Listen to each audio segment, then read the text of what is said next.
It's Thursday night in the A. You know what that means. Kelly Price and Tori McElhaney is coming at you on Rise Up Tonight, presented by AT&T.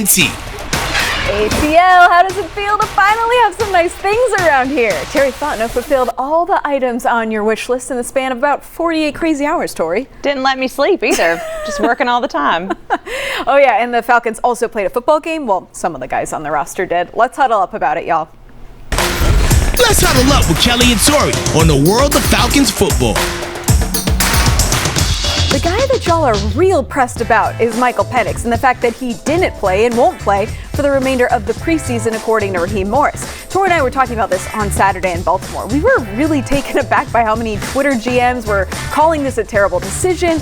Morris has been really clear on how he feels about the preseason, something that Tori and I also share in that it's more risk than reward for someone like MPJ. I know fans haven't seen Penix much yet, but he's been sharp in practice going up against the Falcons' #1 defense. And this coaching staff likes what it sees enough not to throw him in a preseason game against a vanilla scheme and fringe roster guys, even if it is a game scenario, Tori. Here's what it all boils down to. Everyone has a different strategy when it comes to the preseason. There are pros and cons either way. You play your guys on the 53-man roster like Braylon Trice or DeMarco Hellams and they get hurt. People question why they played in the first place. You don't play some of those guys and people question why you don't. It's a lose-lose either way, and you know what? You deal with the repercussions either way you slice it. Right. And maybe people were getting mad about that because you really can't be mad about Atlanta's defense right now. On top of getting an A.J. Terrell extension done today to make him the second highest paid corner ever, Terry Fontenot said, I'm just going to check off all those items on your wish list. Matthew Judon and Justin Simmons joined the team this week. And Tori, I can't recall as compelling a free agent new acquisition presser here as we saw from those two on Monday. Both expressed their hunger to help this team win. And you really got a feel for not just how they fit as players here, but as people. What were some of your kind of biggest takeaways? That they want to be here. I mean, that's first and foremost. There's something to be said about both of these players landing here. And to me, these acquisitions, especially the Simmons one, shows how national perception about the Falcons is changing. Simmons said verbatim that his goal is making it to the postseason for the first time in his career. He believes the Falcons, yes, the Falcons, can get him there. I know that's music to y'all's fans' ears. And we'll huddle up about one more thing here because, come on, look at these pictures. And two, because, Tori, I think the fact that the Atlanta Falcons went to a water park as a team in the middle of week 5 of training camp just illustrates the intentionality that guys like Kirk Cousins and Kyle Pitts, who looks terrified here, that they all have in team building. We've heard a ton this offseason about chemistry. Kirk even often saying we have to make up for time that we've lost before the regular season. He's clearly doing that on this raft. But the fact that they took a field trip and clearly had a blast doing so, what does that say about the different vibe we're really feeling around these Falcons? First off, my favorite picture of Kyle Pitts ever. But I think it just backs up everything that every player and coach has said in the last month and a half, right? That this is a fun place to be. It's a culture built on family and fun, but make no mistake about it, they're still getting in their work. They're just having fun while they're doing it. I love that for them. Let's keep it going with some fun summer vibes as it's time now for Walkin' In, presented by Wells Fargo. When we were talking about actual football we saw on Saturday, we didn't really talk about the defensive rookies we saw shine in Baltimore. We really should have seen it coming because look at Brandon Dorless. Big guy sporting the short shorts. I love it. The backwards hat brigade gets a little oomph here as well, Tori. Y'all already know how Kelly and I feel about a matching set, and I have to say Brandon Dorless showing up in the best one we've seen in a minute was not on my bingo card. All right, so Liam McCullough made our walk-in cut last week as well with the exact same fit, but a different fun pattern polo. We'll see it here in a second. My theory is that his wife got a great BOGO deal on whatever brand this is here, and as any woman who shops for her picky husband, speaking from experience, would do, she nabbed it in every color and pattern possible. Tori, you have an even better theory on top of that. Yeah, so I'm thinking that he has a different polo shirt that is themed to the place that the Falcons are playing that week. In Miami, it was multicolored, almost tropical. In Baltimore, it was these oysters. TBD on whether or not we're going to get something in Philly for week 2 to test if my theory is correct. Some graphic tee of a cheesesteak? I don't know. Great We'll see. We'll see. All right. I do love the oysters. Next up, Dee Alford hitting us with a denim matching set moment. I love it. The texture on this just adds a little layer to it. Some neutral kicks, a white tee, shiny ice to top it all off. Brandon Dorless had the best matching set of the year for all of 30 seconds before Dee came in and absolutely swooped the title away. And man, I love this look. Finally, JB3 with the Olympic drip, the classic Braves cap, the matching red, white, and blue gym shorts. It is a casual look, but hey, it was a casual day for the starters on the sidelines anyways. Save the best fits for the real game days. But I do appreciate it still looks pretty put together. I think Jesse may have also heard our complaint about Kyle Pitts in the Phillies hat last week and decided to make up for it with the Braves hat. So we thank you, Jesse. There was so much energy in Atlanta, and I just wanted to make sure that all the youth in Atlanta had the opportunity to fill these seats. Coming up later in the show, the wonderful humans behind Most Valuable Kids Atlanta join us in the nest to talk about how underprivileged kids and families can still join in on some game day fun. Plus, how one homegrown Falcon gave back to kids in the community this summer. That story is coming up next on Rise Up Tonight. Rise Up Tonight is presented by AT&T and brought to you by Georgia Lottery. Today could be the day. By Mercedes-Benz, the best of nothing. And by Home Depot, how doers get more done. Falcons fans, do you ever wonder what's really on your favorite player's mind? It's time for Question of the Week, brought to you by Zaxby's, famous fingers and sauces. You know, there's no more hazing. Even better than hazing, though, is these rookie PowerPoints. So we had a rookie do a presentation on a couple conspiracy theories, and it was just phenomenal. And so, you know, you're not doing that in week 4, you know, but in training camp, we're here, 11 plus hours. It's like, hey, go up there and talk about if the earth is flat or not. It possibly could be. It may be. Do I have any conspiracy? The moon? Bombastic side eye. We didn't go to the moon. I think that's my biggest. So you think the moon landing was not real? Yeah. Why? I mean, don't think. It's I don't know. I've seen the videos and the proofs and stuff like that. Bombastic side eye. So I don't know. I don't think it's real. But it could be real. Pick one that has a little more legs to it. There are already alien ships here. They're just at the bottom of the ocean. Anything with the earth has been interesting. The hollow earth theory, that's an interesting one I just learned about. I think people are down there. That's not real. Not that I actually believe them, but I just try to get in the mind of people who do believe it and think to myself, why do you believe it? Honestly, in training camp, I just need a lift sometimes. Just need a lift, and those PowerPoints will do it. The way that your mind is like literally exploding right now. I didn't realize they all thought this way. So and I liked how Charlie Warner was like, I just gotta think, what are they thinking? That was a cop-out. He believes in some of that stuff. Gosh, that's so funny. Also, Tyler Algier being like, it could be flat. Gotta play all sides on that one. All right, meanwhile, the most important thing for the Falcons this week wasn't actually what we saw transpire on the football field, but as you wrote in a column this weekend, what happened off of it, Tori. That's right. Look. This goes back to our original point and topic of the whole entire show about the preseason game reps. Every decision has a repercussion, good or bad. Well, if things trend the right way for the Falcons on the field this year, we won't remember what happened on the field in August. We will remember what happened off of it, which was the Falcons acquiring Matthew Judon and Justin Simmons and extending A.J. Terrell. Those are the preseason moves you should care about, not whether or not the Falcons won a preseason game. It's like the hot takes are back. I love it. All right, this summer, Falcons defensive back Dee Alford hosted his very first youth football camp in the community that raised him at Spalding High School, and even had some help from a star teammate as we rise up for Atlanta, brought to you by Truist. Alford played just 1 year of high school football at Spalding and earned all region honors en route to play as a walk-on at Division II Tuscaloosa, and then he went on to the Canadian Football League for a season there before his hometown team rang him. Helping kids just like him from Griffin was a reminder of how far he's come. Showing the youth, whatever they put their mind to, they can achieve it. So it's crazy because like years back when I was a kid, I was in these, these young guys' seats. He could write a book about his whole story, the way he got to the league. He done had so many obstacles and stuff he had to go over. And, he always tell me his story, and I just always look at it like, you really made it out, beat all the odds. And now him just coming back to his hometown and give back as well, something that the kids will never forget. And then one day they can all, do the same thing. All right, coming up next, we sat down with a local nonprofit that gives families a chance to experience cultural and sporting events they might not otherwise be exposed to. We go in the nest with the folks at Most Valuable Kids Atlanta next. Welcome back to Rise Up Tonight. Let's head in the nest with Kelly, Tori, and this week's special guest, brought to you by Mercedes-Benz.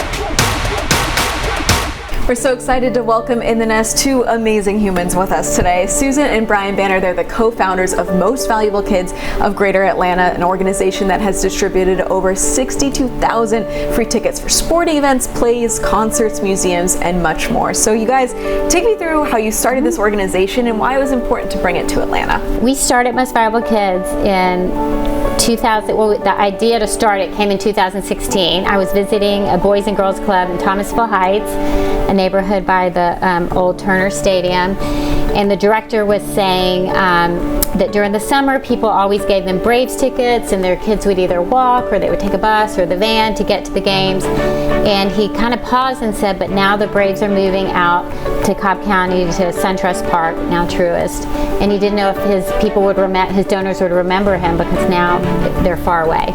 So I kind of came home at that moment. I had known about Most Valuable Kids for a while in other cities, and I said, let's start it. We got to make sure these kids can still go to Braves game and cheer for our Braves. And at the time, there was so much going on in Atlanta. The Atlanta United, the soccer team was coming. They were building Mercedes-Benz Stadium. The Hawks were doing great. State Farm was being renovated. United Way, all the nonprofits were working together. There was so much energy in Atlanta, and I just wanted to make sure that all the youth in Atlanta had the opportunity to fill these seats. When she came home and looked at you and said, we're going to do this, were you kind of like, okay, this is kind of crazy, but let's do it? I had heard some about it before, and I knew that Susan wanted to get involved, and she was very passionate about it, and it's shown because her dedication has really made it a great success. Tell us a little bit about how the organization works, about sourcing tickets, and how do you find the youth around Atlanta that you know would really enjoy going to these type of events? We partner directly with nonprofits and schools. We do not have any contacts with the actual youth and their families that go to the events. It all is funneled through the schools. So the schools and nonprofits sign up on our website. It's an online sign up. They sign 2 forms, waivers, and rules that they will abide by. Basically, just if they accept the tickets, they'll make sure they get used. The kids take pictures, or the families take pictures if they can, if their families, privacy issues, whatever, we don't require it. Right. But and they write thank you notes after they go, and that's our literacy component. We feel like it's a great way to move forward in life, is to know, like, okay, I got a ticket, let's write a thank you note. More people need to write thank you notes. Yeah, exactly. I know it's old school. We do a lot of text thank you notes now and emails, but we do sometimes get handwritten notes too. I do love that. Yeah. What has your experience been taking kids to Falcons games and what they've gotten out of that? Oh, it's been great. We love to, when we get Falcons tickets donated, and the preseason tickets are a great way for people to donate to us right away if they're not attending, because you want the stadiums filled. The players want to play, and know, as many seats as can be filled. Yeah. So we first offer them to our groups. It's all done, you were asking, it's all done on like an email. So we send out an email saying, it's a database saying that we've had 5 Falcons tickets donated, and then they claim them. And so sometimes like a family of 5 can go to a game together, which is so great, that they might not have experienced or been able to afford or taken the time to do. Right. So it's great. And a lot of them can walk, as you were saying, to the Mercedes-Benz Stadium, and they watched it being built for years. Right. And they were little, and then all of a sudden they're being able to go inside it.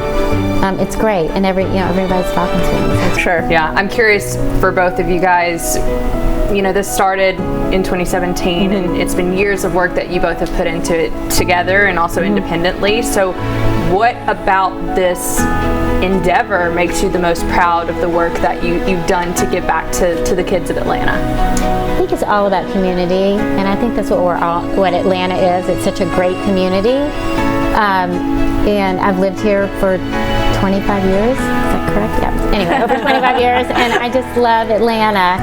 And I think the more you get to experience these events, it just adds a whole another layer of building community. Definitely. And that's what we say about MVK. It's just one big happy community. If the Falcons donate, if we get 20 tickets and we make sure they get used, and someone says, oh, is there one extra ticket? I can send an email out to the 20 people going saying, do you have one extra ticket because a group needs one more? And they'll meet, now it's mobile, but they'll make sure that tickets gets used by giving it to another MVK group. So we've done that with all the Falcons, Hawks, Broadway shows. Yeah, so it's been great. I really think it's all about community, and you feel a part of the community by attending these events and not watching it always on TV. Susan has built relationships with dozens of organizations around the city that support these kids, and it's been a great resource for them, for her, and she's been able to connect some of them together. They also get involved in other community service activities, and which provide a whole different perspective for these kids. It's not just going to a game.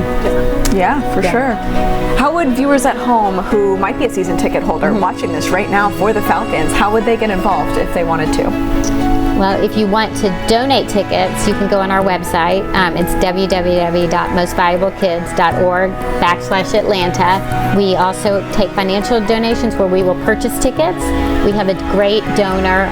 One of our very first donors grew up going to the Braves games on Sundays with his family, and he decided that he would donate a certain amount of money during each month of the Braves games for us to buy Sunday tickets. So that's our way. So sometimes it'll be 20 tickets, 40 tickets, just depending on how much the tickets are and how much he's donated. Yeah. And that's communities for us. So then we have families really going on Sunday, just like he grew up going on Sunday. I love it. Well, take note to every Falcons fan at home. Thank you guys so much for the work you're doing. It's so impactful, and it means a lot to all of us in this community. Thank you guys for also being here. Anyone who wants to catch the full conversation, you can head to fox5atlanta.com, and we'll be right back on Rise Up Tonight.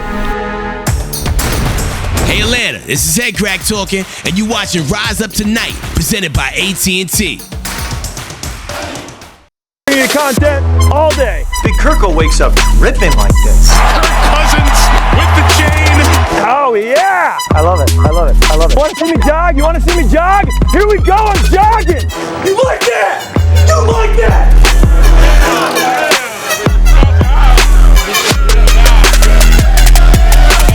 I actually saw Big Kirko jogging this week when he threw a pick during practice. It looked like that. Full sprint. Not just a jog. Yeah, that's true. Sprint. It was not a jog. All right, y'all, we're tired. We're tired because it's a chaotic time of year for us work-wise, but we're also just tired of the preseason, just like you guys are. Please, for the love of God, let the regular season be here. Please, so close here. All right, we're also tired of having to repeat Raheem Morris's words about the preseason doesn't matter to him either. We're real tired of the Michael Penix preseason discourse. Our loyal viewers know that I trust in the people of Flowery Branch who make a lot more money than me to evaluate and develop these guys until I have a reason not to. So this week, our You Like That shout out goes to Coach Raw for sticking to his stance of keeping his starters on the sideline. Only real games and time will tell if it's the right call, but respect, Raheem. You get the chain. You may not like it, but you do not have to answer for it. Raheem does, and he has. He's given you his reasoning, and like Kelly said, he's stuck to his guns. And if it ends up being the wrong decision, he'll deal with that if it comes. After everything that has happened with the team this week, the prevailing topic of conversation shouldn't be about the dang preseason game reps. So respect, Raw. You get this today. All right, we're going to have some more fun here. Let's talk about the playlist that was going viral on social media. Kirk Cousins' birthday was this past week. Happy birthday to QB1, 36 years young today, or this week rather. And he had quite the playlist. I think this is like a throwback to, at least for me, middle school days. I'm like transported back to Warped Tour concerts, and I just absolutely we were both jamming to this at practice. We really were. I mean, Dirty Little Secret on there was great. Just any Jimmy Eat World. Like, the whole entire time, I think everyone on the media side of things was, honestly, we're all probably about the same age as Kirk. Right. Players are a little bit younger. We were vibing at practice, you guys. Absolutely vibing. Oh, it was probably my favorite practice just because of that reason. Like, seriously, that was it. I mean, the only thing that was missing, in my opinion, there was no Paramore. Would have loved to see that, Kirk. Maybe next year. He said next year he'll have a little more editorial control on that, so we'll see. All right, well, week 1 is next week. No more preseason after this week. We'll see you next week. Have a great night. For Tori McElhaney, I'm Kelly Price. See you next time.